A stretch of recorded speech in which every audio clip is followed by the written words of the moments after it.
বাংলা সাহিত্যের রোমাঞ্চকর কিছু গল্প দিয়ে সাজানো আমাদের এই বিশেষ নিবেদন সানডে সাসপেন্স। আজ আপনার জন্য সত্যজিৎ রায়ের লেখা প্রফেসর শঙ্কুর গল্প ডক্টর দানিয়েলির আবিষ্কার। সত্যজিৎ রায় বাংলা চলচ্চিত্র ও বাংলা সাহিত্যে এক বিরাট নাম। তিনি জন্মগ্রহণ করেন ২রা মে ১৯২১ সালে। আমরা তাকে হারাই ১৯৯২ সালের ২৩শে এপ্রিল। এই বছরই জন্ম শতবর্ষে পা দিলেন তিনি। তাঁর সৃষ্টি করা প্রফেসর শঙ্কু এক বিস্ময়কর চরিত্র। আত্মভোলা এই বাঙালি বৈজ্ঞানিকটির আবিষ্কারের মধ্যে রয়েছে অ্যানাইহিলিনের মতো যে কোনো কিছুকে নিশ্চিহ্ন করে দেওয়া পিস্টল, মিরাকিউরেলের মতো মুহূর্তে অসুখ সারিয়ে দেওয়া ওষুধ, বটিকা ইন্ডিকার মতো ক্ষুধা তৃষ্ণানাশক বড়ি, আরও কত কি।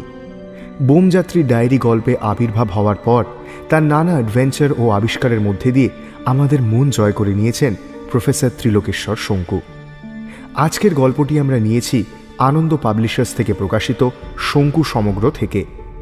গল্পটি প্রথম প্রকাশিত হয় শারদীয়া সন্দেশ পত্রিকায় ১৯৮৮ সালে। প্রধান চরিত্রে প্রফেসর শঙ্কু ও ডক্টর দানিয়েলি। গল্প পাঠে দীপ। গল্পের সূত্রধার আমি, অগ্নি। শুরু হচ্ছে ডক্টর দানিয়েলির আবিষ্কার।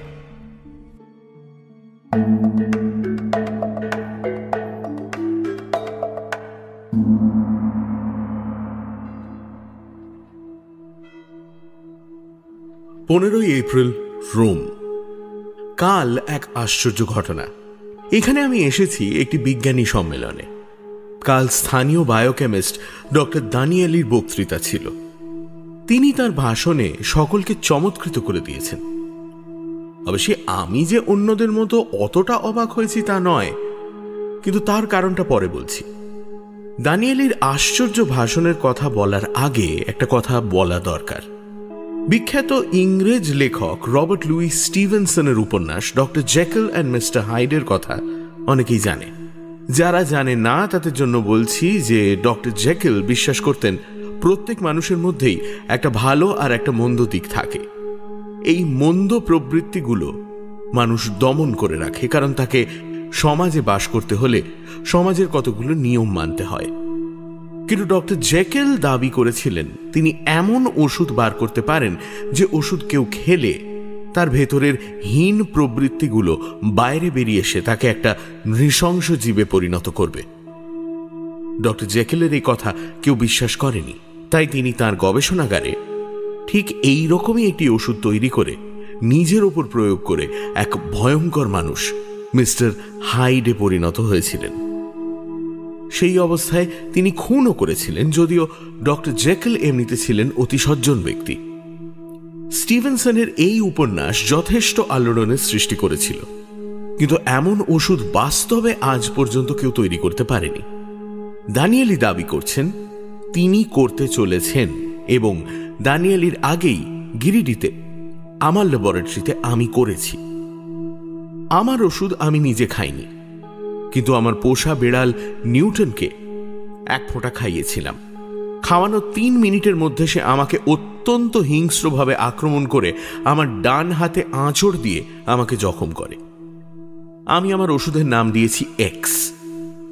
একই সঙ্গে অ্যান্টি এক্স নামে আরেকটি ওষুধ বার করি, যেটা এক্স এর অ্যান্টিডোট, অর্থাৎ যেটা খেলে মানুষ আবার স্বাভাবিক অবস্থায় ফিরে আসতে পারে। নিউটনকে অ্যান্টি এক্স খাইয়ে শান্ত করতে হয়েছিল। দানিয়েলির বক্তৃতার সময় তাঁর অবস্থা জেকেলের মতোই হয়েছিল। অন্তত ৩ জন বৈজ্ঞানিক, ইংল্যান্ডের ডক্টর স্টেবিং, জার্মানির প্রফেসর ক্রুগার ও স্পেনের ডক্টর গোমেজ দানিয়েলির কথার তীব্র প্রতিবাদ করেন। ফলে মিটিংয়ে একটা তুমুল বিশৃঙ্খলা সৃষ্টি হয়। দানিয়েলির পক্ষে তার মেজাজ ঠিক রাখা কঠিন হয়ে পড়ে। এমনিতে দানিয়েলির সঙ্গে আমার এখানে এসেই আলাপ হয়েছে। অত্যন্ত বিনয়ী, নম্র স্বভাবের লোক বলে মনে হয়েছিল। অনেকদিন পরে একটি বিজ্ঞানী সম্মেলনে আজকের মতো একটা গোলযোগ হতে দেখলাম। আমি অবশ্য আমার নিজের ওষুধের কথা দানিয়েলি বা অন্য কাউকে বলিনি। দানিয়েলি বললেন তার ওষুধ ২-১ দিনের মধ্যেই তৈরি হয়ে যাবে। তারপর সেটা তিনি নিজের ওপর পরীক্ষা করে দেখবেন, যেমন স্টিভেনসনের গল্পে ডক্টর জেকেল করেছিলেন। ব্যাপারটা আমার ভালো লাগলো না, কারণ এক্সপেরিমেন্ট যদি সফল হয় তাহলে ওষুধ খাওয়া দানিয়েলি কিরকম ব্যবহার করবে তা বলা কঠিন। নিউটনের যা হিংস্র ভাব দেখেছি তাতে আমার রীতিমতো ভয় ঢুকে গেছে। আজ আর আধ ঘন্টার মধ্যেই ডেলিগেটদের লাঞ্চ আছে। আমরা আছি হোটেল সুপারবাতে। এইখানেই একতলায় ডাইনিং রুমে লাঞ্চ। সম্মেলন চলবে আর 2 দিন, তারপর আরো 2-3 দিন রোমে থেকে দেশে ফিরব। 17 এপ্রিল। আজ সম্মেলনের পর দানিয়েলির সঙ্গে দেখা করলাম। বললাম তাঁর বক্তৃতায় তিনি যা বলেছেন তা আমি বিশ্বাস করি। আমারও একই মত। তাতে ভদ্রলোক যার পর নাই খুশি হলেন। আমি বললাম, তুমি যে ওষুধ বানাচ্ছ সেই সঙ্গে তার প্রভাব দূর করার জন্য ওষুধ করছো আশা করি। তা তো বটেই, বললেন দানিয়েলি। এ ব্যাপারে আমি স্টিভেনসনের উপন্যাসের দ্বারা প্রভাবিত হয়েছি। এতদিন কেন যে কেউ এরকম একটা ওষুধ তৈরি করতে চেষ্টা করেনি তা জানি না। তার কারণ স্টিভেনসনের গল্পেই পাওয়া যায়। যদি সেই ওষুধ মিস্টার হাইডের মতো এমন মানুষ তৈরি করতে পারে, তাহলে সে ওষুধ খাওয়ার কি বিপদ সে তো বুঝতেই পারছো। কিন্তু তা বলে তো বিজ্ঞানকে থেমে থাকতে দেওয়া যায় না। পরীক্ষা নিরীক্ষা চালাতেই হবে, এবং আমার পরীক্ষা যদি সফল হয় তাহলে তার পরিণাম যাই হোক না কেন, এটা মানতেই হবে যে সেটা হবে বিজ্ঞানের অগ্রগতির একটা নিদর্শন। তবে তুমি যদি একটা হাইডে পরিণত হও, তাহলে ব্যক্তিগতভাবে আমার সেটা মোটেই ভালো লাগবে না। দেখা যাক কি হয়। তুমি কি কি উপাদান দিয়ে ওষুধটা তৈরি করেছো সেটা জানতে পারি কি? ভদ্রলোক যা উত্তর দিলেন তা শুনে আমি একটা অদ্ভুত রোমাঞ্চ অনুভব করলাম। আমিও ঠিক একই উপাদান দিয়ে আমার ওষুধটা তৈরি করেছি। সেটা অবশ্যই আর দানিয়েলিকে বললাম না, এবং দানিয়েলিও তার উপাদানের পরিমাণ আমাকে বললেন না।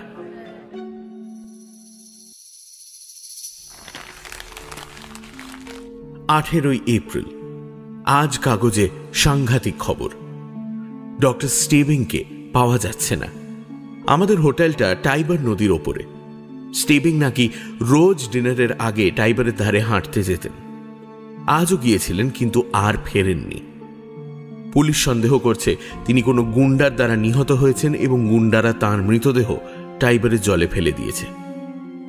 কিন্তু আমার ধারণা অন্যরকম। স্টিভিং দানিয়েলির বক্তৃতার পর তার তীব্র প্রতিবাদ করেন এবং দানিয়েলিকে অবৈজ্ঞানিক আখ্যা দেন। দানিয়েলিও বলেছিলেন তাঁর ওষুধ 2 দিনের মধ্যে তৈরি হয়ে যাবে। আমি টেলিফোন ডিরেক্টরি খুলে দেখলাম যে দানিয়েলির বাড়ির ঠিকানা হচ্ছে 27 নম্বর ভিয়া স্যাক্রামেন্টো। আমি আর দেরি না করে একটা ট্যাক্সি নিয়ে সোজা তার বাড়িতে চলে গেলাম। বাড়ি খুঁজে পেতে কোনো অসুবিধে হলো না, কিন্তু গিয়ে শুনি দানিয়েলি বাড়ি নেই। দানিয়েলি চাকর দরজা খুলেছিল। আমাকে জিজ্ঞেস করল, সিনিয়র আলবের্টির সঙ্গে কথা বলবেন? তিনি কে? তিনি প্রফেসর দানিয়েলির সহকর্মী। বেশ, তাঁকেই ডাকো। চাকর চলে গেল। 2 মিনিটের মধ্যেই একটি বছর 30-এর যুবক বৈঠকখানায় এসে ঢুকল। কালো চুল, কালো চোখ, বুদ্ধিদীপ্ত চেহারা। তুমি কি দানিয়েলির সহকর্মী? সহকর্মীর চেয়ে সহকারী বললেই ঠিক হবে। আমি মাত্র 3 বছর দানিয়েলির সঙ্গে আছি। আচ্ছা, আপনি কি ভারতীয় বৈজ্ঞানিক প্রফেসর শঙ্কু? হ্যাঁ। যুবকের চোখ জলজল করে উঠল। বলল, মাই গড, আপনার বিষয়ে আমি অনেক শুনেছি এবং আপনার আবিষ্কার সম্বন্ধেও অনেক পড়েছি।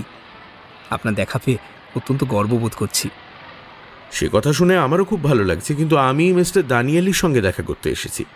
তিনি কখন আসবেন? যে কোনো মুহূর্তে। তিনি বাজারে গেছেন কিছু কেনাকাটা করতে। আপনি একটু বসে যান। আমি অপেক্ষা করাই স্থির করলাম। সময় কাটানোর জন্য আলবের্তিকে প্রশ্ন করলাম, প্রফেসরের ওষুধ কি তৈরি হয়ে গেছে? হ্যাঁ, সে তো পরশুই হয়ে গেছে। তারপর থেকেই প্রফেসর কেমন যেন একটু অন্যমনস্ক হয়ে পড়েছেন। সামান্য একটা পরিবর্তন লক্ষ্য করছি তার মধ্যে। সেটা যে কি তা আমি স্পষ্টভাবে বলতে পারবো না। তিনি কি ওষুধটা খেয়েছেন? তা তো বলতে পারছি না। ওষুধটা উনি সম্পূর্ণ নিজে তৈরি করেছেন। আমি ওকে কোনো রকমভাবে সাহায্য করিনি। ওই ফর্মুলাও আমি জানি না। তবে ওষুধটা যে হয়ে গেছে সেটা উনি আমাকে বলেছেন। অবশ্য না বললেও আমি বুঝতাম, কারণ গত 1 মাস উনি সারাদিন ল্যাবরেটরিতে কাজ করেছেন দরজা বন্ধ করে। 2 দিন থেকে ওকে আর কাজ করতে দেখছি না। দরজার ঘন্টা বেজে উঠল। চাকর এসে দরজা খুলে দিতে দানিয়েলি হাতে একটা প্যাকেট নিয়ে ঢুকলেন। গুড মর্নিং প্রফেসর শঙ্কু, this is a very pleasant surprise. আমিও ভদ্রলোককে প্রত্যাভিবাদন জানালাম। বললাম, খবর না দিয়ে এসে পড়েছি বলে আশা করি কিছু মনে করছো না। আরে না, মোটেই না, মোটেই না। You are most welcome. তারপর কি খবর বলো? খবর তো তোমার ওষুধের খবর। ওটা তৈরি হলো? হয়েছে বই কি, পরশু রাতেই তৈরি হয়ে গেছে। পরীক্ষা করে দেখেছো? আমি 4 চামচের 1 চামচ খেয়ে দেখেছি। তারপর কি হলো জানি না। তার মানে? মাথা ঘুরে অজ্ঞান হয়ে পড়ে গেলাম। সকালে উঠে দেখি আমার বিছানায় শুয়ে আছি, শরীরে কোনো ক্লান্তি নেই। রাতে কি ঘটেছে কিচ্ছু জানি না প্রফেসর। আজ কাগজে স্টেবিংয়ের মৃত্যু সংবাদ পড়েছো? পড়েছি, আর পড়ে অত্যন্ত দুঃখ পেয়েছি। যদিও সে আমার বক্তৃতার প্রতিবাদ করেছিল, কিন্তু সে অত্যন্ত উচ্চস্তরের বিজ্ঞানী ছিল। স্টেবিংয়ের মৃত্যু সম্বন্ধে তুমি কি কোনো সিদ্ধান্তে পৌঁছেছো? দেখো প্রফেসর, এ তো বোঝাই যাচ্ছে স্থানীয় গুন্ডাদের কীর্তি। তাকে মেরে শুনলাম টাইবারের জলে লাশ ফেলে দিয়েছে। 2-1 দিনের মধ্যেই অবশ্যই সে লাশ আবার ভেসে উঠবে। আমি আর দানিয়েলি সময় নষ্ট করলাম না। তাকে ধন্যবাদ জানিয়ে ট্যাক্সি নিয়ে হোটেলে ফিরে এলাম। দানিয়েলির ওষুধ খাওয়ার কথাটা এখনো আমার মাথায় ঘুরছে। সে যে কিছুই টের পেল না, এটা খুব আশ্চর্য ব্যাপার। আমার ওষুধেও কি এই একই প্রতিক্রিয়া হবে? নিউটন যে আমাকে আক্রমণ করে, সেটা কি সে অজান্তে করে? 19শে এপ্রিল, কাল রাত্রে 11:30টার সময় জার্মানির প্রফেসর ক্রুগার আর স্পেনের ডক্টর গোমেজ খুন হয়েছেন তাদের ঘরে। সেই সঙ্গে টাইবার নদীতে স্টেবিংয়ের লাশও পাওয়া গেছে। লাশের গলায় আঙুলের গভীর দাগ, অর্থাৎ তাকে গলা টিপে মারা হয়েছিল। এবার আর আমার কোনো সন্দেহ রইল না, 3টে খুনি দানিয়েলির কীর্তি। পুলিশ অবশ্য তদন্ত করছে। ক্রুগার বা গোমেজের কোনো টাকা পয়সা চুরি যায়নি, কাজেই এটা চোর ডাকাতের কীর্তি নয়। পুলিশ আমাদের হোটেলের রিসেপশনিস্টকে জেরা করে জানতে পারে যে কাল রাত্রে 11টার সময় একটি কুৎসিত লোক নাকি হোটেলে এসে ক্রুগার আর গোমেজের ঘরের নম্বর জানতে চায়। তারপর সে দুজনকেই টেলিফোন করে। ক্রুগার আর গোমেজ দুজনকেই স্টেবিংয়ের মতোই গলা টিপে মারা হয়েছে। আততায়ী যে অত্যন্ত শক্তিশালী সে বিষয়ে সন্দেহ নেই। অথচ দানিয়েলিকে দেখলে তার মধ্যে শারীরিক শক্তির কোনো লক্ষণ পাওয়া যায় না। ওর বয়সও হয়েছে অন্তত 60। আমি এবার দানিয়েলির বাড়িতে একটা ফোন করলাম। সে নিজেই ফোন ধরল। শান্ত কণ্ঠস্বর, উত্তেজনার লেশ মাত্র নেই। আমি ফোন করছি শুনে অত্যন্ত হৃদ্যতার সঙ্গে আমাকে অভিবাদন জানালো। আমি বললাম, আমি একবার তোমার বাড়ি আসতে চাই। এক্ষুনি চলে এসো, আমি সারা সকাল বাড়িতেই আছি। 10 মিনিটে দানিয়েলির বাড়িতে হাজির হলাম। অত্যন্ত আন্তরিকভাবে আমার সঙ্গে করমর্দন করে আমায় সোফায় বসতে বলে বলল, বলো কি খবর? আমি বসে বললাম, তুমি কি কাল রাত্রে আবার ওষুধটা খেয়েছিলে? হ্যাঁ, এবং সেই একই প্রতিক্রিয়া। ওষুধ খাবার পর কি করেছি, কোথায় ছিলাম বা কখন ফিরলাম, কিছুই মনে নেই। 1 চামচই খেয়েছিলে? হ্যাঁ। তুমি বোধহয় জানো যে কাল ক্রুগার আর গোমেজ খুন হয়েছে এবং স্টেবিংয়ের লাশ পাওয়া গেছে? জানি। এরা 3 জনেই কিন্তু তোমার বক্তৃতায় ঘোর আপত্তি তুলেছিল। তাও জানি।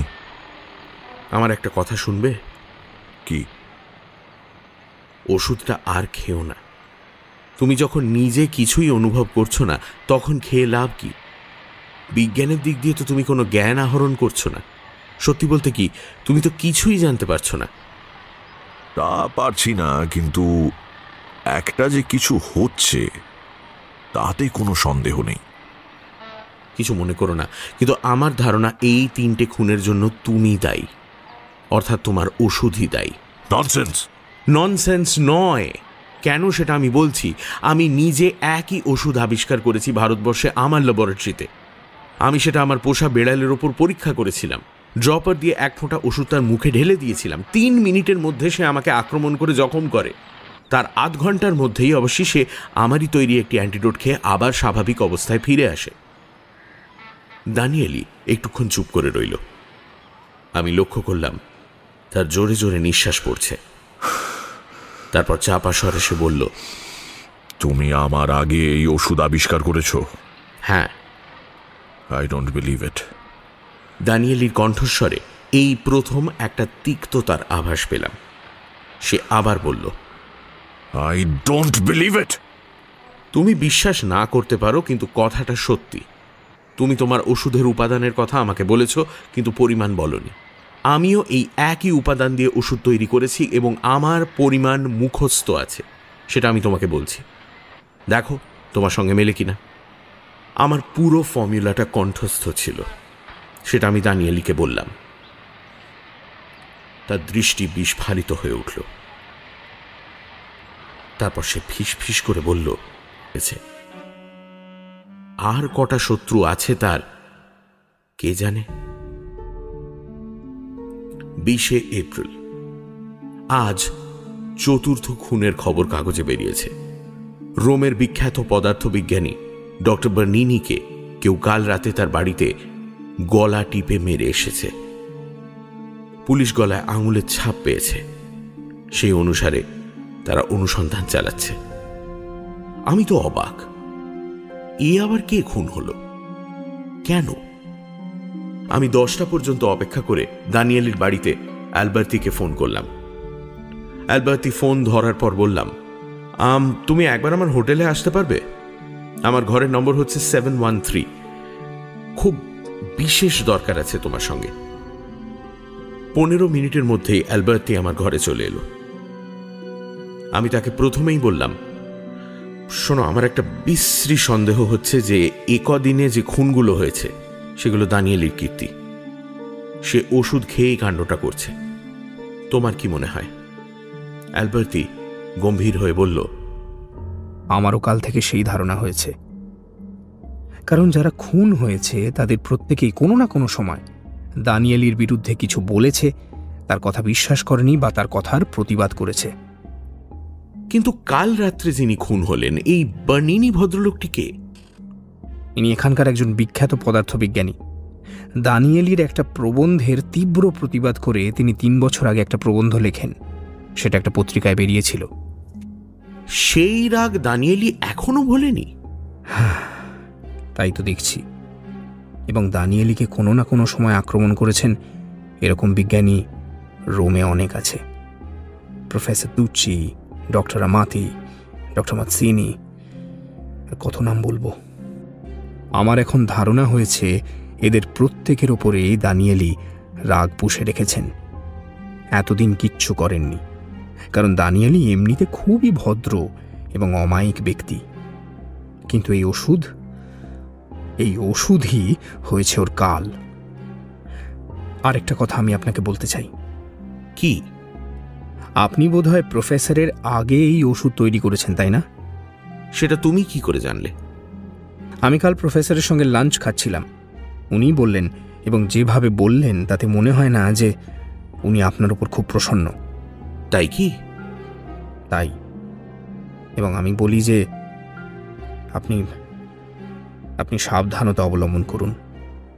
রাত্রে আপনার ঘরে কাউকে ঢুকতে দেবেন না। কিন্তু শুধু তাহলেই তো হবে না, এখানে হত্যাকাণ্ড যে চলতেই থাকবে। এরপর নিরীহ লোককেও দানিয়েলি খুন করতে আরম্ভ করবে সামান্য ছুতো পেলেই। তাহলে কি করা যায়? সেটাই ভাবছি। আমি কিছুক্ষণ ভেবে একটা ফন্দি বার করলাম। বললাম, তুমি প্রফেসরের ল্যাবরেটরিতে যাও? হ্যাঁ, যাব না কেন, দিনের বেলাতে যাই। ওই ওষুধ কি তোমার নাগালের মধ্যে থাকে? না, ওটা উনি আলমারিতে বন্ধ করে রাখেন, চাবি ওর কাছে থাকে। আমি আরেকটু ভাবলাম, তারপর বললাম, তুমি কি ওর বাড়িতেই থাকো? না, আমি সকাল 10টার সময় আসি, আবার সন্ধ্যে 6টায় বাড়ি চলে যাই। ওর ল্যাবরেটরির চাবি তোমার কাছে আছে? তা আছে। তাহলে রাত্রে আমাদের দুজনকে ওর ল্যাবরেটরিতে ঢুকতে হবে। ও যাতে ওষুধ আর না খায় তার ব্যবস্থা করতে হবে। প্রফেসর, কাল আমি একটু মিলান যাচ্ছি, পরশু সন্ধেবেলা আপনার কাছে চলে আসবো, কেমন? বেশ, তাই কথা রইল। অ্যালবার্তি চলে গেল। ঘটনাটা আজকে ঘটলেই ভালো হতো, কিন্তু উপায় নেই। অ্যালবার্তিকে প্রয়োজন। 21শে এপ্রিল। আজ 2টো খুনের খবর বেরিয়েছে কাগজে। তার মধ্যে একজনের নাম অ্যালবার্তি কালকে করেছিল, আর একজন প্রফেসর বেলিনি, জীববিদ্যা বিশারদ। দুজনকেই রাত্রিরে গলা টিপে মারা হয়েছে। আঙুলের ছাপ আগের খুনের সঙ্গে মিলে গেছে। পুলিশ এটা বুঝেছে যে সব খুন একই লোক করছে। বেলিনি চাকর পুলিশকে বলেছে যে রাত 11টার সময় সে দরজার ঘণ্টা শুনে দরজা খুলে দেখে যে একজন বিভৎস দেখতে লোক দরজার বাইরে দাঁড়িয়ে আছে। জিজ্ঞেস করতে সে বলে তার নাম আর্তুরো ক্রোচে। ক্রোচে বেলিনির সঙ্গে দেখা করতে চায়। বেলিনি তখনও ঘুমোতে যাননি। ক্রোচের নাম শুনে তিনি চাকরকে বলেন লোকটিকে ভেতরে আসতে বলতে। 15 মিনিট পরে এই ক্রোচের লোকটি চলে যায়। বেলিনি চাকরই তার হ্যাট আর কোট তাকে এনে দেয়। তারপর মনিব ঘুমোতে যাচ্ছেন না দেখে চাকরটি তার ঘরে উঁকি মেরে দেখে বেলিনি মেঝেতে পড়ে আছেন মৃত অবস্থায়। সে তৎক্ষণাৎ পুলিশে খবর দেয়। পুলিশ বেলিনির গলাতে আততায়ীর আঙুলের ছাপ পায়, কিন্তু এখনো পর্যন্ত আততায়ীর সন্ধান পায়নি। 23শে এপ্রিল। কাল রাত্রে সাংঘাতিক ঘটনার বর্ণনা দেবার ক্ষমতা আমার নেই, কিন্তু তাও যথাসাধ্য চেষ্টা করছি। কাল সকালে রোমের কিছু দ্রষ্টব্য দেখতে বেরিয়েছিলাম একটা ট্যুরিস্ট দলের সঙ্গে। ফিরেছি বিকেল 4:30। তারপর কফি খেয়ে টাইবারের ধারে হাঁটলাম আধ ঘন্টা। রাত 8:30 নাগাদ অ্যালবার্তি আমার হোটেলে এলো। আমরা দুজনে একসঙ্গেই ডিনার খেলাম। তারপর স্থির করলাম 10:30 নাগাদ দানিয়েলির বাড়ি যাব। বাড়ি যাব মানে বাড়ির বাইরে ওত পেতে থাকব। ল্যাবরেটরিটা বাইরে থেকে দেখা যায়, তাতে আলো জ্বললেই বুঝবো দানিয়েলি ঢুকেছে। তখন আমরা বাড়িতে গিয়ে ঢুকব। দানিয়েলির পাড়াটা এমনিতেই নির্জন, তার উপরে রাত্রে তো বটেই। বাড়ির সামনেই একটা পার্ক আছে। আমরা দুজনে সেই পার্কের রেলিংয়ের ধারে অপেক্ষা করতে লাগলাম। ল্যাবরেটরি অন্ধকার, অথচ বাড়ির অন্য ঘরে আলো জ্বলছে। বাড়ি 200 গজের মধ্যে একটি গির্জা। তাতে 10:30টার ঘণ্টা বাজার 5 মিনিটের মধ্যেই ল্যাবরেটরির আলো জ্বলে উঠল। আমি আর অ্যালবার্তি দানিয়েলির বাড়ির দরজায় গিয়ে ঘণ্টা টিপলাম। চাকর এসে দরজা খুলে আমাদের দেখেই বলল, এখন সিনিয়র দানিয়েলির সঙ্গে দেখা হবে না, তার বারণ আছে।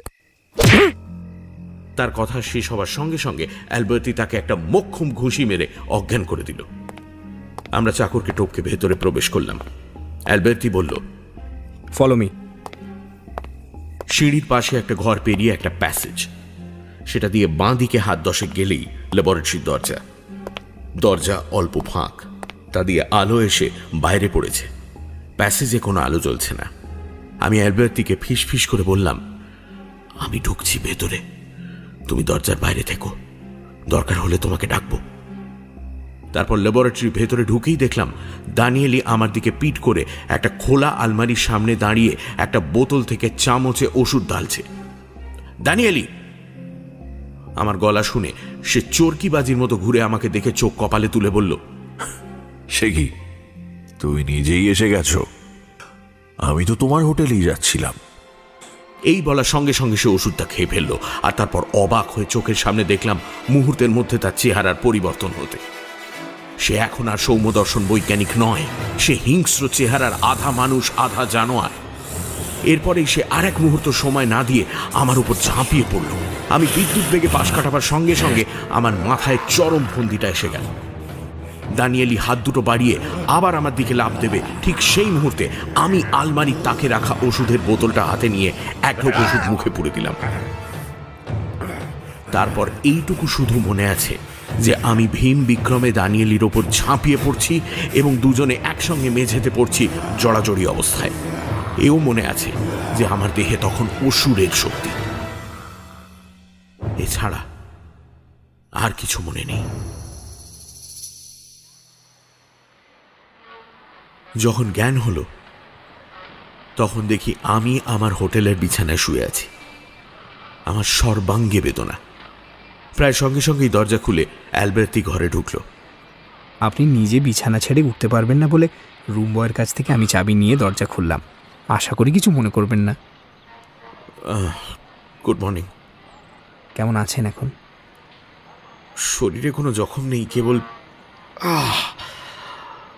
বেদনা। আমি ডাক্তারকে খবর দিয়েছি, সে এসে আপনার ব্যবস্থা করবে। কিন্তু কাল কি হলো? কাল 2 হিংস্র পিশাচকে মরণপণ লড়াই করতে দেখলাম।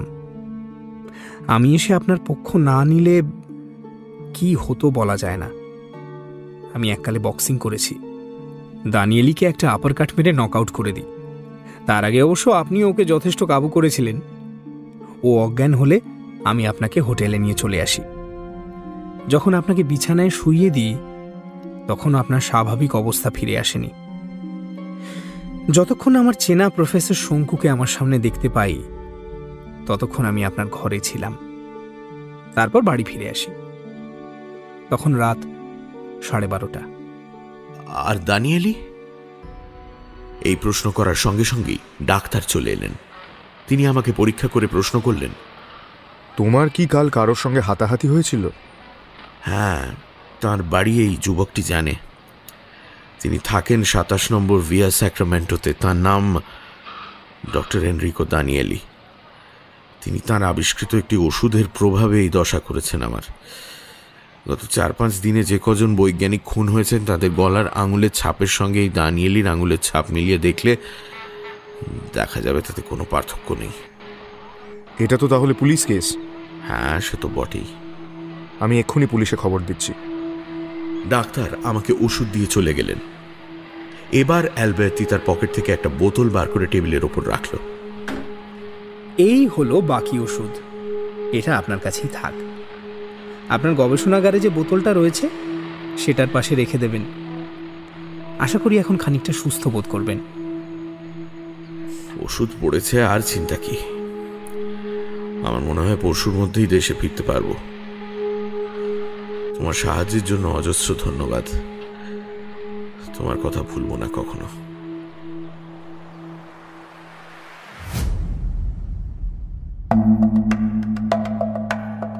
শুনছিলেন ডক্টর দানিয়েলির আবিষ্কার।